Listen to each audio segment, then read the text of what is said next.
पहले डायग्राम को एक्सप्लेन करते हैं बेटा, डायग्राम के बाद फिर अगले टॉपिक पे चलते हैं।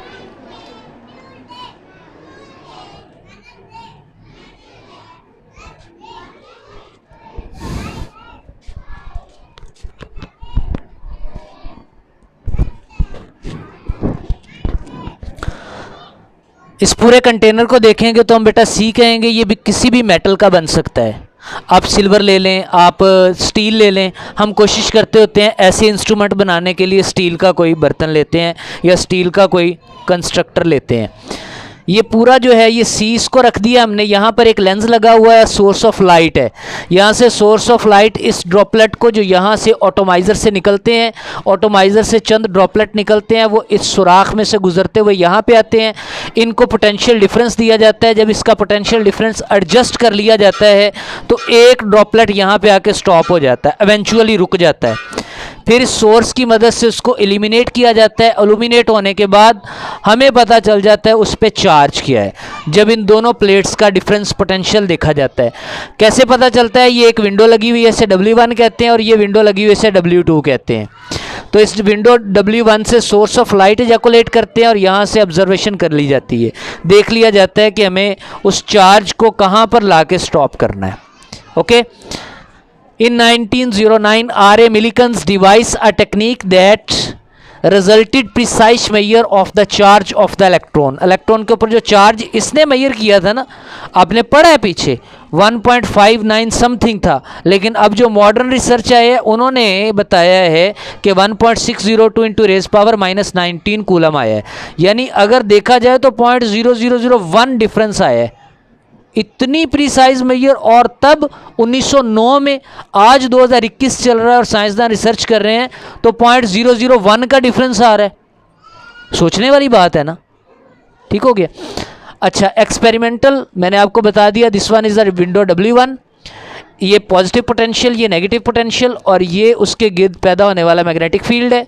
ठीक है, क्योंकि आपको पता है अगर किसी चीज़ में से इलेक्ट्रिक लाइंस ऑफ फील्ड्स जो हैं या इलेक्ट्रिक लाइंस चेंज होती हैं, इलेक्ट्रिक फ्लक्स चेंज होता है, तो उससे मैग्नेटिक फील्ड पैदा होता है। और ये ड्रॉपलेट D है, इनके दरमियान जो सेपरेशन रखी हुई है दोनों प्लेट्स के दरमियान, उसे आपने D का नाम दिया है, और ये विंडो W2 है। This one is atomizer and these are the droplets expelling from the atomizer. Two parallel plates, एक P और दूसरी P dash. This one is P and this one is P dash. Placed inside the container C, उसे container C के inside रखा गया है। The separation between the plates is D, ये मैंने आपको बता दिया।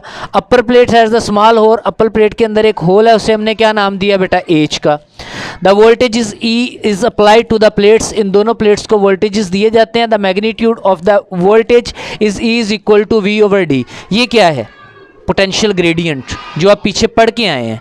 E is equal to delta V over delta R, या सिंपली आप उसे क्या कह देते हैं? E is equal to minus delta V over delta R, और R जो है ये डिस्टेंस होता है इनफाइनेस्टिमेटली।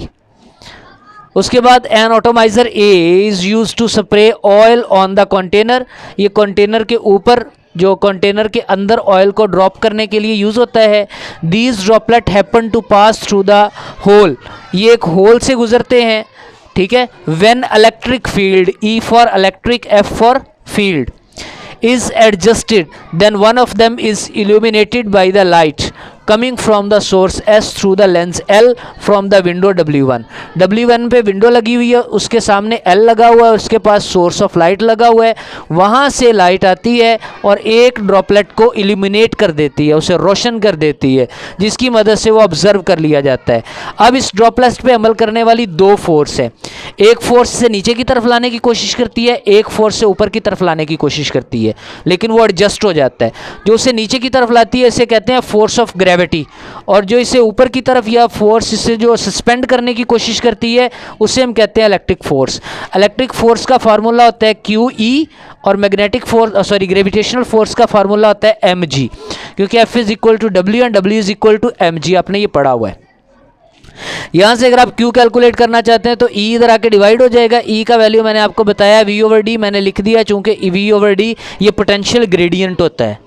ओके, यहाँ पे लगा देंगे, ये D ऊपर जाके उलट के ज़रा हो जाएगा, यहाँ पर आपके पास जो रिलेशन बनेगा वो क्या होगा बेटा, Q is equal to M G D over V. अब यहाँ से आप कैलकुलेट करना चाहते हैं इस मास का वैल्यू, या आप कैलकुलेट करना चाहते हैं R, उसके लिए आपने क्या करना है, determination of the mass of the droplet, आप उसका मैस कैलकुलेट करेंगे। आपको पता है F is equal to W होता है, जानते हैं।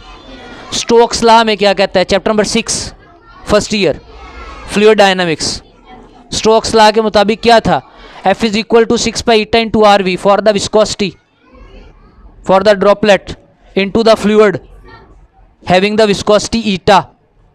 नहीं पढ़ा हुआ। एक फ्लूइड को जब आप या हाथ को ऐसे मूव करवाते हैं मिड एयर के अंदर, तो यहाँ पर आपका हाथ रेजिस्ट करता है, को फोर्स महसूस करता है, लेकिन जब ही आप इसकी स्पीड और बढ़ाते हैं तो इसकी रेजिस्टेंस और बढ़ जाती है। क्यों? क्योंकि इस पे अमल करने वाली जो हवा की ड्रैग फोर्स है वो बढ़ जाती है। हवा की ड्रैग फोर्स बढ़ने की वजह से स्टोक ने एक थ्योरम दिया जिसे आप कहते हैं स्टोक्स लॉ। उस स्टोक लॉ के मुताबिक जो F फोर्स है वो इक्वल होती है 6 pi eta into R we के।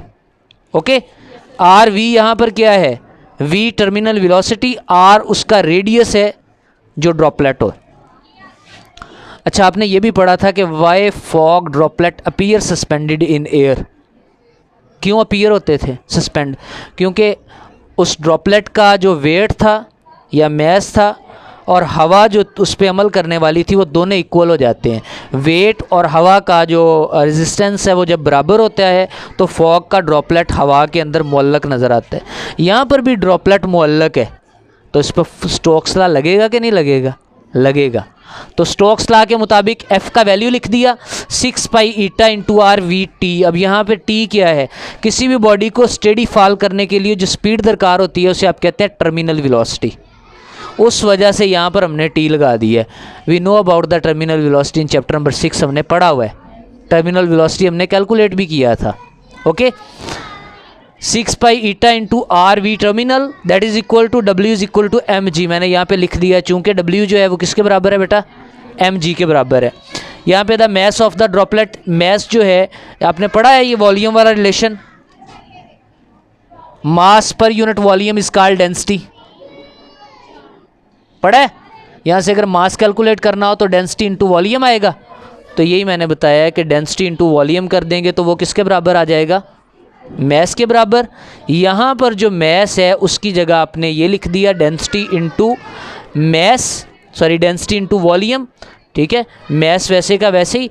किसी भी ड्रॉपलेट का जब आप वॉल्यूम कैलकुलेट करते हैं, आपने ये चैप्टर नंबर 5 में पढ़ा है, जब आपने स्फीयर का वो कैलकुलेट, चैप्टर नंबर 5 है 7 है, स्फीयर के लिए जो आपने मोमेंट ऑफ इनर्शिया कैलकुलेट किया था, moment of inertia chapter number 5 में था मेरा ख्याल है।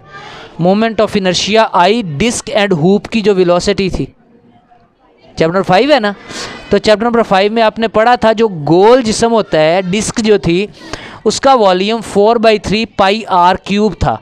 अगर आपको नहीं याद तो आप फर्स्ट ईयर की बुक लेके देख सकते हैं। बेटा दें ज़रा फर्स्ट ईयर की बुक मुझे, फिज़िक्स।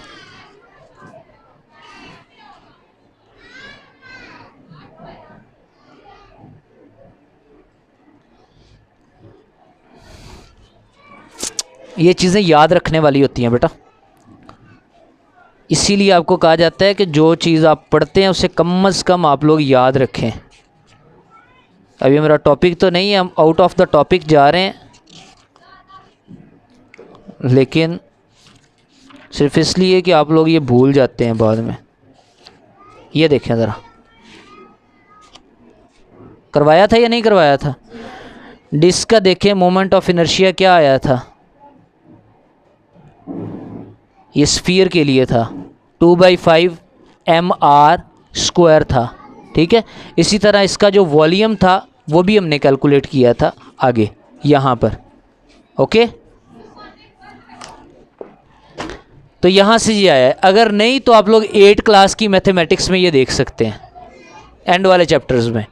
तो 4/3 पाई आर क्यूब आ जाएगा बेटा, यहाँ से पाई पाई से कैंसिल हो जाएगी, फिर एक आर है और ये 3 आर है, एक आर कट जाएगा, बाकी कितने बच जाएंगे 2। ये 3 इधर डिवाइड था, जब उधर जाएगा तो मल्टीप्लाई हो जाएगा। ये 4 इधर मल्टीप्लाई था, जब इधर आएगा तो डिवाइड हो जाएगा। अब 3 को 6 को और 4 को डिवाइड किया तो 3 और 2 आया। 3 3 बेटा 9 ईटा और साथ में वी टर्मिनल और बटा में क्या आ जाएगा 2 रो। अगर आपको रेडियस मालूम है, knowing the value of the R the mass can be calculated, हम उसका मैस कैलकुलेट कर सकते हैं। मैस किसका? जो इलेक्ट्रॉन का मैस है, आपने पढ़ा है वो कितना आता है 9.105 इंटू रेज पावर -31 kg।